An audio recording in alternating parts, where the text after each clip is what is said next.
वहाँ की महिलाओं के साथ रेप हो रहा है, दुष्कर्म हो रहे हैं। ये वहाँ की संस्कृति जो इस्लामिक संस्कृति है वो उसका जीता जागता उदाहरण हमें देखने को मिला। भारत में भी इसका एक बहुत ही बड़ा दुष्प्रभाव होगा अगर भारत में इस चीज़ को नहीं रोका गया। मैं कहता हूं कि सिर्फ इसको बांग्लादेश में ही ना देखा जाए, इस पूरे ट्रेंड को अन्य अन्य देशों में, पाकिस्तान में देखा जाए, जिनकी आस्था ही एक किताब में हो, जिनकी आस्था किसी तलवार की धार से होकर के जाती हो, वो किसी भी संविधान में, किसी भी व्यवस्था में कैसे आस्था रख पाएंगे। एक ही कार्य है कि ये न केन प्रकारेण हम बचे रहें, हमारा इस्लाम जिंदा रहे, हिंदुओं को तबाह कर दो। ये जॉम्बीज ही हैं, ये सिर्फ एक काम जानते हैं, बर्बर हैं, पशु हैं। इनका सिर्फ एक काम है कि मुझे दूसरे को अपनी तरह बनाना है, अन्यथा की स्थिति में उसे मारना है। गांजा, अफीम और न जाने सिगरेट की कसों में उड़ाते रहते हैं। उनकी आत्मा अनुभूति कहाँ चली जाती है जब हिंदुओं के ऊपर अत्याचार किया जाता है। बांग्लादेश में हालात बद से बदतर हो गए हैं। शेख हसीना ने इस्तीफा देकर भारत में शरण ले लिया है। वहीं दूसरी तरफ कट्टरपंथी और जिहादी तत्वों ने हिंदुओं को निशाना बनाना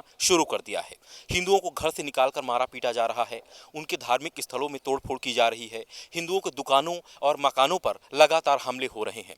इस बारे में भारत का युवा क्या सोचता है, यह जानने के लिए आज हम दिल्ली विश्वविद्यालय के नॉर्थ कैंपस में आए हैं। इनसे हम जानेंगे कि इस बारे में युवाओं का क्या विचार है। भाई साहब, जो ये अभी हो रहा है बांग्लादेश में, हिंदुओं को लगातार निशाने पे लिया जा रहा है कट्टरपंथियों द्वारा, इस पर आप क्या सोचते हैं? भाई साहब, जैसा कि बांग्लादेश जो भी हमारे भारत का ही पार्ट था, 1947 से पहले वो अखंड भारत का एक हिस्सा रहा है। और ये जो अभी हिंसा हमें दिख रही है, इसकी जो बीज है वो तो ऐतिहासिक रूप से बहुत पहले ही से है, लेकिन इसका जो हमें प्रैक्टिकल और जो विजिबल एविडेंस है वो तो पार्टीशन में दिखा कि मुस्लिम मेजॉरिटी बांग्लादेश बन गया, जो कि उस समय का ईस्टर्न पाकिस्तान था। और उसके बाद 1971 में जब पाकिस्तान ने उन पे ज्यादती करने लगे, तब फिर से भारत के सहयोग से वहाँ पे इस्लामिक रिपब्लिक ऑफ बांग्लादेश बना। लेकिन इन सभी विषयों में वहाँ पे जो मेन चीज़ थी कि वहाँ का जो इस्लामिक रेडिकल एलिमेंट था, तो वो 1971 के लिबरेशन वॉर के बाद भी वो नहीं हटा, जिसकी वजह से उसी का रिप्रिकेशन अभी हमें देखने को मिल रहा है।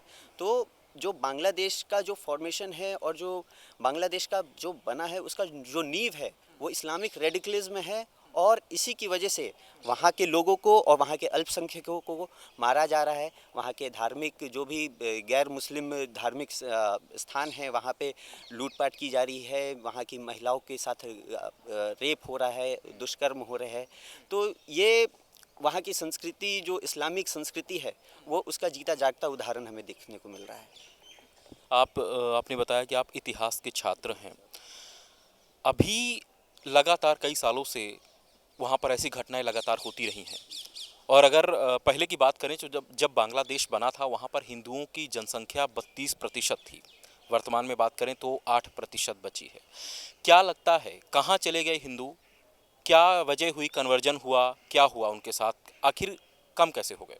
भाई साहब, अगर ऐतिहासिक पृष्ठभूमि से देखा जाए तो बांग्लादेश की जो भूमि है, इस्लामिक इन्वेजन के बाद यहाँ वहाँ पे 19वीं सेंचुरी में जो फैरेजी मूवमेंट हुआ था वो बांग्लादेश की भूमि से स्टार्ट हुआ था, जो कि वहाँ के हिंदुओं को जो कन्वर्ट कर लिए गए थे, तो उनकी जो हिंदू संस्कृति थी तो वो हिंदू संस्कृति को अपनाते थे, होली खेलते थे, दिवाली मनाते थे, जो मुसलमान बन चुके थे कन्वर्जन के बाद भी, क्योंकि संस्कृति जल्दी जाती नहीं है।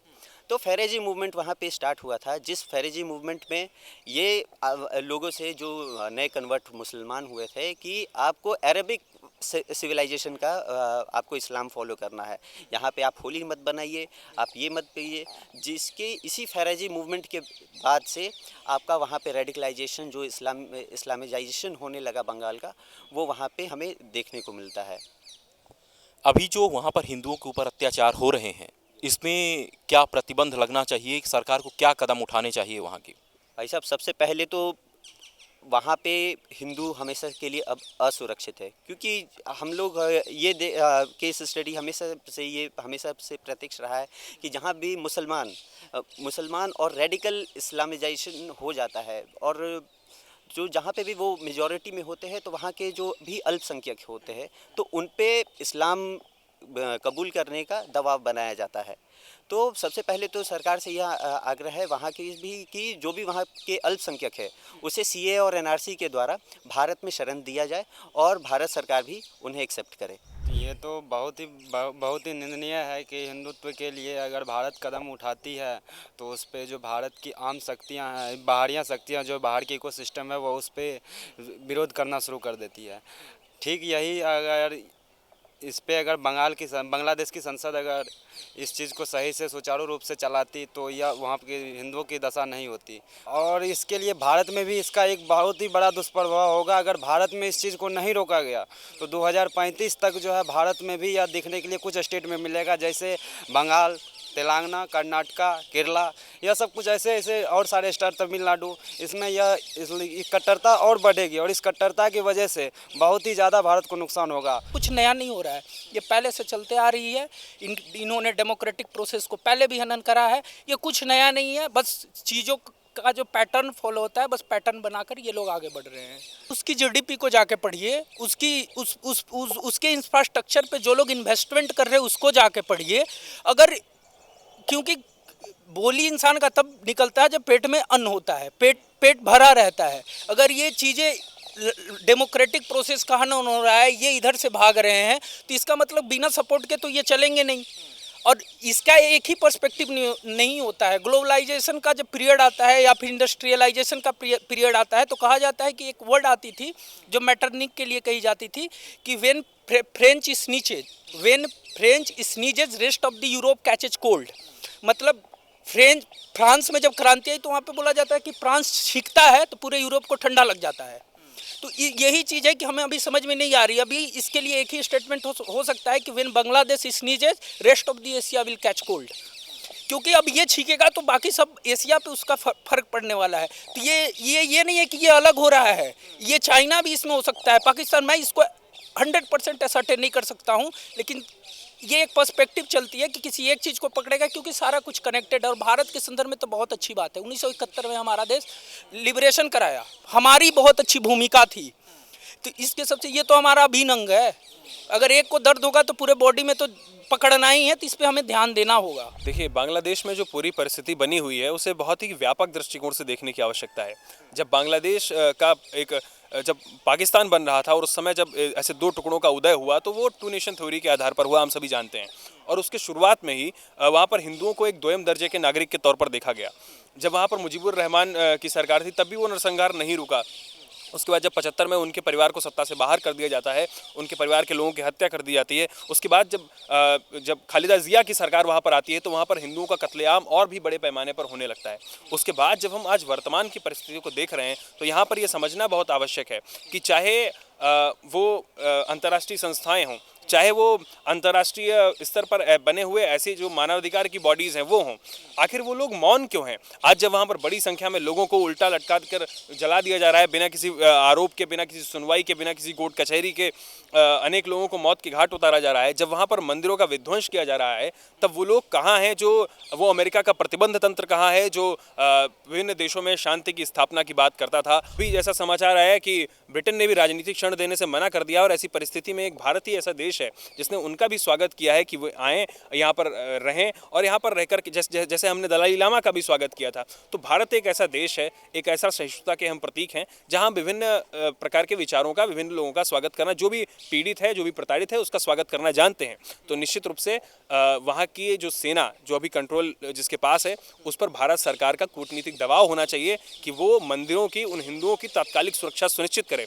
उस दबाव के लिए चाहे वो प्रतिबंधों का प्रयोग करना पड़े, चाहे वो धमकी का प्रयोग करना पड़े, चाहे वो सशस्त्र बल के प्रदर्शन का सहारा लेना पड़े, भारतीय सरकार को और भारत के जो विदेश कूटनीति है उसका ये हिस्सा अवश्य होना चाहिए कि उन हिंदुओं की, उन अल्पसंख्यकों की, वहाँ उन मंदिरों की सुरक्षा सुनिश्चित करने के लिए वहाँ की सेना पर एक निर्णायक दबाव बनाया जाए। मैं कहता हूं कि सिर्फ इसको बांग्लादेश में ही ना देखा जाए, इस पूरे ट्रेंड को अन्य अन्य देशों में, पाकिस्तान में देखा जाए। इस ट्रेंड को अफगानिस्तान में जब बुद्ध की मूर्तियां जहां पर ब्लास्ट कर दी गई हों, जहां बुद्ध जो शांति के प्रतीक रहे हों, तो अब जो एक ही जिनकी आस्था ही एक किताब में हो, जिनकी आस्था किसी तलवार की धार से होकर के जाती हो, वो किसी भी संविधान में, किसी भी व्यवस्था में कैसे आस्था रख पाएंगे? इस पर हमारा प्रश्न चिन्ह होना चाहिए। जो तथाकथित बुद्धिजीवी हैं, जो फिलिस्तीन को लेकर के अपनी अपनी राय हो सकती है फ़िलिस्तीन को लेकर के, या देश विश्व के किसी भी जगह जहाँ भी हिंसा हो रही है वहाँ अपनी राय हो सकती है, उसके लिए हम उसका विरोध कर सकते हैं। लेकिन वो विरोध एक तरफा कैसे हो जाता है ये मुझे समझ नहीं आता। इतने मुस्लिम देश होने के बाद फ़िलिस्तीन को लेकर के इंडिया में जितना ज़्यादा विरोध और वो हमको देखने को मिला, उतना विरोध हमको कहीं भी न पाकिस्तान में हिंदुओं के साथ हो रही घटनाओं को लेकर के किसी की आवाज़ नहीं उठती दिखती, जो तथाकथित बुद्धिजीवी खुद को कहते हैं, जो कहते हैं कि हम लिबरल हैं, जो हम सबकी बात रख रहे हैं, वो नहीं रखते हुए दिखते। ना बांग्लादेश में किसी की बात रखते देख रहे हैं। इतना ऐसा घटनाक्रम होने के बाद भी किसी के मुंह से एक भी आपको बाइट, एक भी कोई रखा गया हो तो वो आप उठा करके ले आइए। अभी 24 घंटे से ज़्यादा समय उसका हो चुका है। तो इस तरीके का जो दोहरा चरित्र है, पहले तो हमको उसको पहचानने को ज़रूरत है। जो लोग हमारे ही पास हैं तो उनको थोड़ा सा उनका प्रबोधन होना चाहिए, उनसे बातचीत पहले होनी चाहिए कि ये किस प्रकार की जो है वो है। और जैसा कि कहा गया कि हमको दबाव बनाना होगा और हमको बात करनी पड़ेगी, क्योंकि हम अकेले ऐसे देश हैं जहां हिंदू जो है बहुसंख्यक हैं और जो है इतना शांतिप्रिय तरीके से विभिन्न पंथों, विभिन्न मजहबों के साथ में हम लोग रह रहे हैं। तो हमको ऐसे बात करनी चाहिए कि देखो, हमने शांतिपूर्वक तरीके से सबको रखा है, हमने सबको अपनाया है, सबसे बातचीत करते हैं और सब खुश हैं इस धरती पर। तो हमको इस पर बात करनी चाहिए कि आप भी खुश रखें। नहीं रख सकते तो CNRC के खिलाफ में फिर है तो ऐसे प्रदर्शन, ऐसा जो है वो उसको ना किया जाए कि हमको लाने दिया जाए कि हम जिनके हित की बात कर रहे हैं, हम जिनके लिए कह रहे हैं कि शांतिपूर्ण रखें, वैसे तो हम वसुधैव कुटुंबकम है ना, हम परिवार, सबको परिवार के भाव से ही देख रहे हैं ना। तो हमको अपने परिवार वालों को जो है सुरक्षित देखने के लिए ऐसी कामना जो है हम अगर करते हैं तो हमको अपने जो है शक्ति के साथ ऐसी बात हम क्षमता के साथ कहें। देखिए, इनकी संस्कृति में वो चीज़ें पहले से व्याप्त हैं। सभ्यताएं विकास की तरफ बढ़ चुकी हैं, विकसित हो रही हैं सभ्यताएं, और विकासशील भी कुछ सभ्यताएं हैं अन्य अन्य क्षेत्रों और राष्ट्रों की। लेकिन इनकी जो संस्कृति है, इनकी जो सभ्यता है, वो वहीं की वहीं आदिम प्रवृत्ति के रूप में रुकी हुई है। किनकी बात कर रहे हैं? हम स्पष्ट रूप से बात कर रहे हैं इस्लाम के जो मानने वाले लोग हैं, यानी जो मुसलमान लोग हैं। कुछ ऐसे लोग जो सिर्फ कुछ मजहबी किताबों को मानते हैं, जो सिर्फ कुरान पाक को मानते हैं कि उसमें कही गई जो सारी बातें हैं वो अल्लाह की देन है, और उसमें कही गई सारी चीज़ें जो हैं वो पाक हैं, साफ़ हैं, सुंदर हैं और उसको माननी चाहिए। और जितने भी इस्लाम को ना मानने वाले लोग हैं वो काफिर हैं। काफिर का मतलब क्या हुआ कि जो तुम्हारे ईश्वर को ना माने, ईश्वर क्या यानी अल्लाह को तुम्हारे ना माने, वो काफिर है। इसका मतलब यही हुआ कि आपके अलावा इस संसार में जितने भी लोग हैं वो मनुष्य नहीं हैं, उनके भीतर मनुष्यता नहीं है, पहली बात। दूसरी बात, जो बांग्लादेश में घटना घट रही है, उस घटना के पीछे निश्चित रूप से मैं कहूँगा कि पाकिस्तान का प्रत्यक्ष हाथ है। लेकिन पाकिस्तान की वर्तमान में इतनी औकात नहीं है कि सीधे अकेले जा कर के वो बांग्लादेश में इस स्थिति को उत्पन्न कर सके। इसके पीछे निश्चित रूप से किसी फॉरेन पावर का हाथ है। वो विदेशी ताकत कौन हो सकता है? यदि हम कालक्रम से घटनानुसार देखें तो जनवरी माह में जब शेख हसीना की सरकार बनती है और सरकार बनने के बाद वो 300 में से लगभग 240 सीटें अपने और अपने सहयोगी दलों के साथ जीत के आती हैं, तो यूएस एक स्टेटमेंट आता है कि भाई साहब, इस चुनाव में धांधलेबाजी हुई है। यूएस इस चुनाव में धांधलेबाजी हुई है इस बात को रखता है, लेकिन क्या वो सिद्ध करने का प्रमाण उसके पास है कि इस चुनाव में धांधलेबाजी हुई है? ठीक है, चलिए, इस चुनाव में धांधलेबाजी हुई है। उसके बाद उस वहाँ के राष्ट्र में उस राजनीतिक दलों के द्वारा जब एक प्रोटेस्ट शुरू होता है और वो प्रोटेस्ट धीरे धीरे आरक्षण के मुद्दे को उठा करके बड़ा होता जाता है। इस ताकत में, वैदेशिक ताकत में, विदेशी ताकत में कौन कौन से लोग हो सकते हैं? तो इसमें अमेरिका हो सकता है, इसमें चाइना का भी हाथ हो सकता है, इसमें पाकिस्तान का भी हाथ हो सकता है। लेकिन इतना स्पष्ट है कि इसमें पाकिस्तान का हाथ है।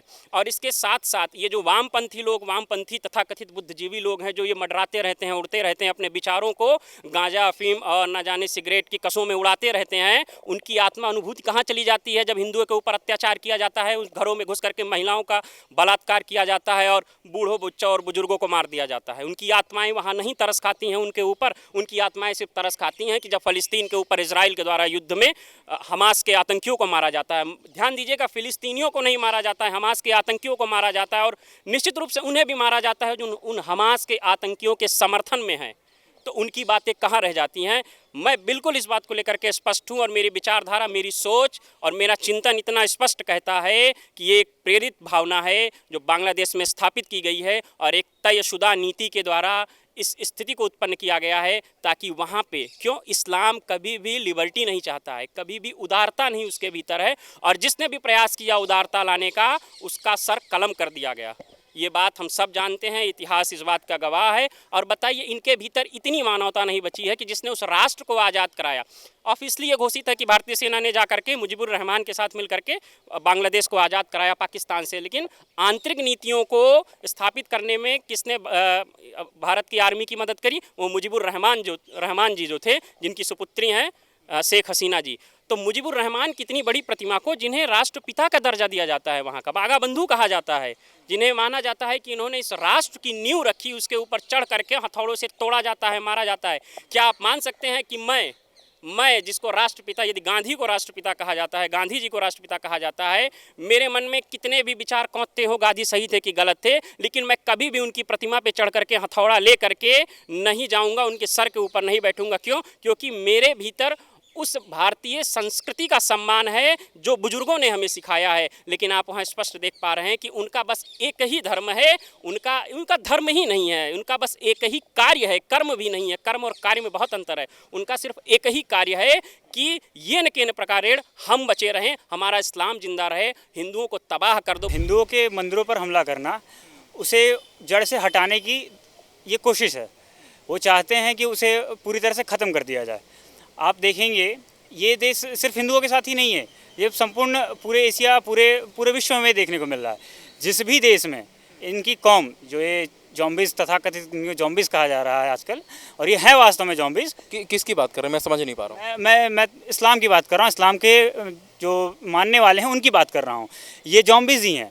ये सिर्फ एक काम जानते हैं, बर्बर हैं, पशु हैं। इनका सिर्फ एक काम है कि मुझे दूसरे को अपनी तरह बनाना है, अन्यथा की स्थिति में उसे मारना है, उसके घर के परिवार के सदस्यों को अपने लिए, अपने काम के लिए इस्तेमाल करना है। वो इतने अधिक पशु हो चुके हैं कि उन्हें ये तक नहीं पता है कि मैं किसके साथ क्या कर रहा हूँ। भारत में ऐसी घटनाएं हो रही हैं। आप कश्मीर देख लीजिए, आप बंगाल देख लीजिए, कन्हैया के साथ जो हुआ वो देख लीजिए। इसके अतिरिक्त आप ये देखिए, अगर अन्य सभी लोग, अन्य सभी पंथों के लोग, सभी लोग सब कुछ बोल रहे हैं, उन्हें कोई परेशानी नहीं है, कोई दिक्कत नहीं है। हमारे पंथ के लोग दूसरे पंथ के किसी भी व्यक्ति से कुछ भी कह दें, उनके ऊपर तुरंत तलवार उठ जाएगी, उनके ऊपर कोर्ट के आदेश आ जाएंगे। एक टैबू बना दिया गया है संविधान को, जब मन चाहे तब उपयोग किया जा रहा है।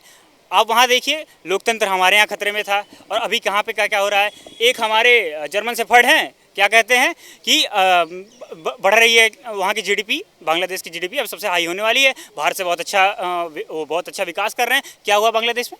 ये जर्मन शेफर्ड कौन? मैं समझा नहीं। जर्मन शेफर्ड हमारे क्या नाम है उनका, जर्मनी से बैठ करके ध्रुव राठी, उन्हीं की बात कर रहा हूँ मैं।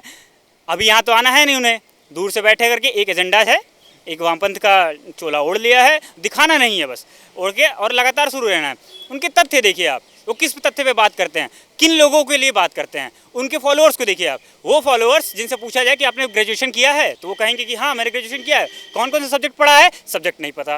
क्या पढ़ाया गया है? नहीं पता। मैं ग्रेजुएशन किया हुआ हूँ, मैं ग्रेजुएशन का बच्चा हूँ। मैं पूछता हूँ कि आप किसी को भी फॉलो कर रहे हैं। मैं अगर किसी को भी फॉलो कर रहा हूँ तो मैं पहले उनके बताए हुए तथ्यों का जाँच करूँगा। उनके जितने फॉलोअर्स हैं A to Z, वो सभी फॉलोअर्स अंधभक्त हैं। ये कहते हैं हमें अंधभक्त हैं। मैं मानता हूँ कि अगर आप किसी की भी बात, मैं किसी की आलोचना अगर पढ़ता हूँ तो उसके विपरीत दूसरे पक्ष की भी आलोचना पढ़ता हूँ।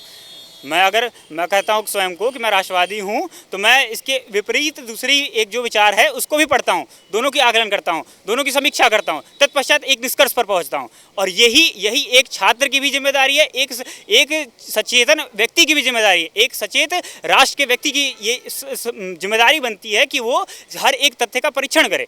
लेकिन वर्तमान समय में क्या हो रहा है, आप जनता को उस प्रकार से न शिक्षित कर रहे हैं, ना आप जनता को उस तरह से उस भावना को बढ़ा रहे हैं जिससे वो राष्ट्र के प्रति उस तरह से सोच पाए, राष्ट्रवादी बन सके।